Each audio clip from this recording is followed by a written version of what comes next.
Hey kiddos, this week is our final week learning our letters, reviewing our letters. So we have 2 more letters to learn. Our next one is V, and the V says and Z, and the Z says Z. So you are going to be seeing a lot of words that have the V and the Z in them, both at the beginning, or mostly at the beginning of the mostly at the beginning of the words you'll see them, but be prepared to see them at the end of the words as well. And then we are going to do a quick letter review.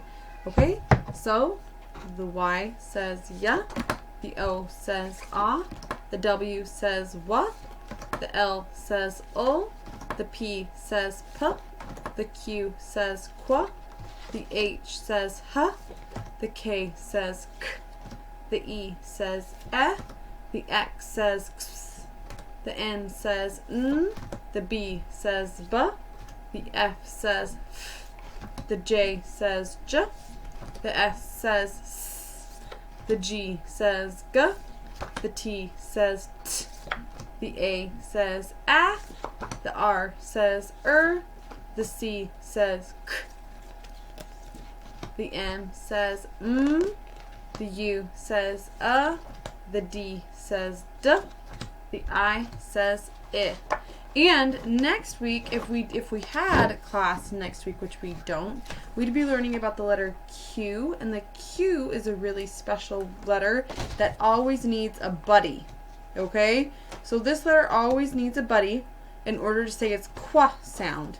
So its buddy letter is the U, and so when you see a Q and a U together, their sound is qua. They make one sound. So you might see, I'm just trying to find my U here. That's probably going to be the last one in my pile, because that's the way it goes sometimes. Okay. Yep. Oh, right here. So the Q and the U together says qua. Okay? Qua. So qua it, qua quiet. The Q and the U says qua together. Q, U says qua. So that'll be a challenge for those of you who are ready for it. Have a great week.